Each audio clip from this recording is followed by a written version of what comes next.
Good morning, children. As I told you all that we are going to start with our nationalism in India. Okay, so let us begin this chapter, nationalism in India. We have already done nationalism in Europe, and by studying nationalism in Europe, we basically know what is the actual meaning of nationalism.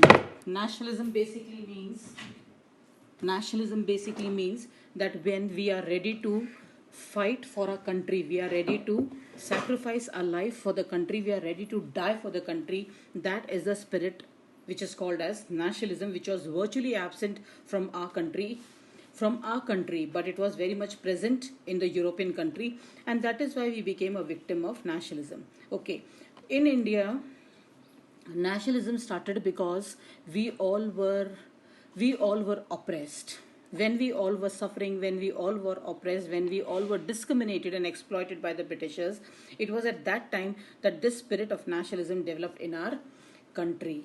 That is, when we were fighting the anti-imperial movement, when we were fighting our imperialist, that was the time that we started sharing our difficulties, sharing our problems, sharing our sorrows, and this led to the feeling of collective identity or collective unity, which led to the development of nationalism.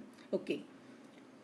In India and Vietnam, nationalism started because of what? Anti-imperial movement. Okay. In your this book, we are going to pick up a story from 1920. Whatever you have studied in your class 8, that is all about your freedom struggle which happened before 1920, and after 1920 we are going to start with two movements, that is non-cooperation movement as well as civil disobedience movement. Now we are going to pick up a story from 1919 onwards in this chapter. Okay, we all know that 1919 one thing had happened in the entire world, that was the end of First World War. And with the end of First World War, there was a new kind of political and economic condition everywhere. In your ninth class, you have studied that the war created a kind of psychological and financial damage for the entire continent of Europe, because everybody suffered. The victorious nations also suffered, and the defeated nations suffered very badly, but victorious nation also suffered. I am talking of Britain. Okay, this war created a new kind of political and economic condition in our country, India, because Britishers, they had undertaken a lot of defense expenditure, and they had to recover this defense expenditure, so they created difficulties for the colonies. It created a new economic and political condition. As it had increased, as the Britishers, they had incurred a heavy defense expenditure, and this led to taking certain steps. The first step was income tax, which was not there earlier, it was introduced. First thing. Second, custom duties were raised. Thirdly, prices increased continuously. Okay. Fourthly, extreme hardship for the common people also happened because of all this kind of condition. Fifthly, there was forced recruitment in the army. Villagers were called from the towns and cities to get themselves enrolled into the army because Britishers were needing soldiers. 1918 to 1920, crops continuously failed in many parts of India.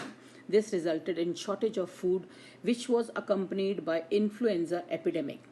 And as per the 1921 census of our country, 12 to 13 million people perished because of all these difficulties, influenza epidemic also, plus starvation also. And under such condition, a new leader with a novel method of fighting emerged, and his name was Mahatma Gandhi. Is that clear? I am telling of the new or novel method of fighting. Now, Mahatma Gandhi came with the idea of satyagraha. Okay, before coming, say for example, he came to India in January 1915. Okay, and before coming to India, he had already become a very famous personality. He had gone to South Africa to practice law, to study law, and before he came to India, he was already a very famous personality. And when he adopted this method of satyagraha, then everybody said that satyagraha is something what? Passive. It is not active. It is not going to help us gain independence or freedom. So there were critics, many were critics. To this, Mahatma Gandhi replied that satyagraha is something which is based on non-violence. Why? It is non-violence, and he said it emphasized, satyagraha emphasized on the power of truth. He said that he suggested that if the cause was true and the struggle was against injustice, then physical force was not necessary to fight the oppressor.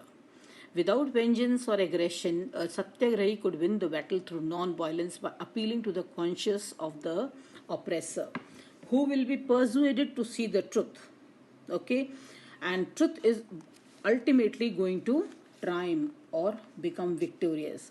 Mahatma Gandhi, he also believed that Britishers are something who worship warlords. They are far much more advanced as compared to Indians in arms and ammunitions. And Indians cannot rival the Britishers at any cost. So why not to make Satyagraha as their religion? Secondly, Mahatma Gandhi also said, when people said that it is passive, Mahatma Gandhi said it is not at all passive. It is as active as it was in South Africa. Okay, it is as active as it was in South Africa.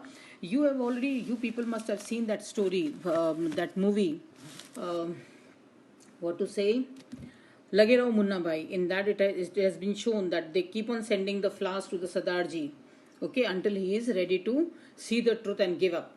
Satyagrahi, beside Mahatma Gandhi also said that Satyagrahi never wants to inflict pain on the oppressor. किसी तरह का, he doesn't want any kind of harm. He does not seek his destruction. It is a pure soul force. Okay. So this is how Mahatma Gandhi replied when people said Satyagrahi is not passive, it is very much active. Before coming into active politics, Mahatma Gandhi organized Satyagraha in 3 places, in various places. First, 1916, Champaran, Bihar, for the indigo planters, who were suffering because of heavy duties. 1917, he organized Satyagraha in Kheda district, Gujarat, where the people were suffering because of the plague epidemic and crop failure. 1918, Mahatma Gandhi organized Satyagraha in Ahmedabad for the cotton mill workers. Okay, now we come to 1919. Again, back to 1919. 1919, because of various political activities in our country, strong political activities in our country, there, British government passed one act, and this act was called as Rowlatt Act. Everybody knows, I think, about Rowlatt Act. You must have heard. He decided to launch Rowlatt Act, which gave the government the right to imprison anyone without any kind of notice, without any arrest warrant, and to put him into jail for 2 years without any trial. Rowlatt Act was passed by the Imperial Legislative Assembly in Britain, and when it came, it was opposed by the Indians very badly, because they said that Indians were not consulted before passing this act. Mahatma Gandhi thought that this is the right time to start a satyagraha, and he decided to start a Rowlatt Satyagraha. Rowlatt Satyagraha was started on April 6th, which was being done by a hartal which happened. Rallies were organized, workers went on strike, shops were closed down, lines of communications and railways were disrupted by the satyagrahis. Okay, British, on the other hand, it feared that further damage can happen, so it started repressing the nationalists as well as the freedom fighters. Mahatma Gandhi and other leaders were banned from entering to Delhi. Okay, they were not allowed to enter Delhi. 10th April in Amritsar, peaceful satyagrahis were just going on a strike and they were fired upon. And with this firing upon the peaceful satyagrahis, it led to huge amount of attacks on banks and post offices and railway stations by the satyagrahis. So, in Amritsar, martial law was imposed and General Dyer took the command. Reginald Dyer was his name. Now, meanwhile, what had happened? 13 April, Jallianwala Bagh tragedy took place. Okay, 13th April was there. A number of villagers, they had come from the villages to celebrate the Baisakhi festival. They were not aware that curfew was imposed in Amritsar, and they all collected in Jallianwala Bagh. They all collected in Jallianwala Bagh, and they were not knowing of the curfew. General Dyer entered over there. He closed the only exit which was there and opened fire on the people. More than 10,000 people, 10,000 or more than, I don't know, some thousands of people were killed. Many were killed by jumping into the well also. General Dyer was criticized, and the news of Jallianwala Bagh it spread to the entire country. There was a lot of anger against the British government, but the British government. News of Jallianwala Bagh spread and led the crowd to street. Everybody forgot what was non-violence, what a satyagraha. They all led to. They strikes took place, clashes took with the government, and attacks were there on the government buildings. Now, government responded with brutal repression. It started arresting satyagrahis one by one. It started flogging the people. Flogging the people means beating the people very badly. Okay, the people were forced to rub their noses also on the ground. Okay, and seeing violence spread everywhere, Mahatma Gandhi once again decided to call off the movement.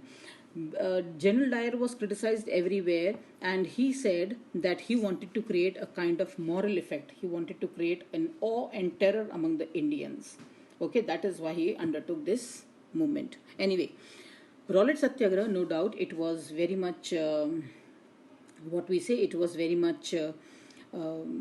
Large movement, but it was limited to towns and cities only. And Mahatma Gandhi, once when he saw that violence was spreading everywhere, he decided to call off this movement. Okay, but and then he just deliberated that before starting any other movement, there should be a lot of changes that should take place. And one very important change was that Hindus and Muslims should be united against the Britishers. Okay. Meanwhile, 1919 only, there was one more development had taken place in the world, and that was defeat of Ottoman Turkey. About Ottoman Turkey, you have already done in your your chapter, Nationalism in Europe ended with Balkan areas. Okay, Ottoman Turkey was defeated along with Germany. Germany had to sign the Treaty of Versailles. You all know this very well. In your 9th class, we have already studied. Turkey was also punished by some kind of hush treaty, and there in Turkey, the head of the entire Muslim world, he is called as Khalifa. Khalifa is something who is considered as the head, not only the head of Muslim, but he also has some kind of temporal power. Some kind of temporal power. Britishers decided to call off this, to abolish this post of Khalifa. And everywhere there was a lot of agitation against this decisions of the European countries, and Khilafat committees were set up everywhere to fight for the post of Khalifa. And in India also, there were young Muslims, two Muslims, Muhammad Ali and Shaukat Ali in Bombay. They set up the Khilafat committee. Mahatma Gandhi thought that this is the best time to unite the Hindus and Muslim, and he discussed with Muhammad Ali and Shaukat Ali, and together they thought that they are going to start with non-cooperation Khilafat movement in 1920. So in September 1920 at Calcutta session, Congress session, every year it used to take place, it was decided that they are going to start non-cooperation Khilafat movement for Swaraj. Is that clear? Why non-cooperation? Your next topic is why non-cooperation. In Hind Swaraj, in his book Hind Swaraj, 1909, Mahatma Gandhi, he declared that British rule in India was established because we Indians cooperated with the Britishers. And it survived also because of this only. And if we refuse to cooperate with the Britishers, it is going to come down within a year. Okay, and it was collapsed within a year, and Swaraj is going to come. Okay, non-cooperation, Mahatma Gandhi, as per Mahatma Gandhi, he said that it is going to unfold in stages. Okay, first of all, what they are going to do is they are going to return all the titles which has been given by the British government, sirs and king and raja or whatever. Okay, secondly, they are going to give up. They are going to give up all the awards which has been given by the Britishers. Okay, thirdly, if government does not relent, then they are going to boycott civil services as well as boycott going to the courts, offices, laws or whatever, police courts and so on. Okay.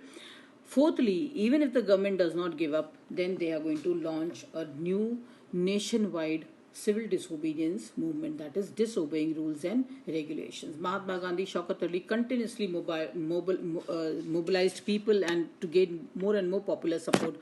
However, within the Congress, there was some kind of misunderstanding because some kind of council elections were supposed to be done in November, and many of the Congress leaders, they were wanting to participate in this council elections, and they thought that any kind of strikes and rallies are going to disrupt their chances of becoming some minister. So they were against it.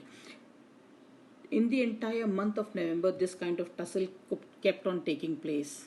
Okay, and it was seen that no kind of compromise is going to reach. But again, December 1920, Congress session took place once again in Nagpur, and there it was decided that non-cooperation movement is going to be launched.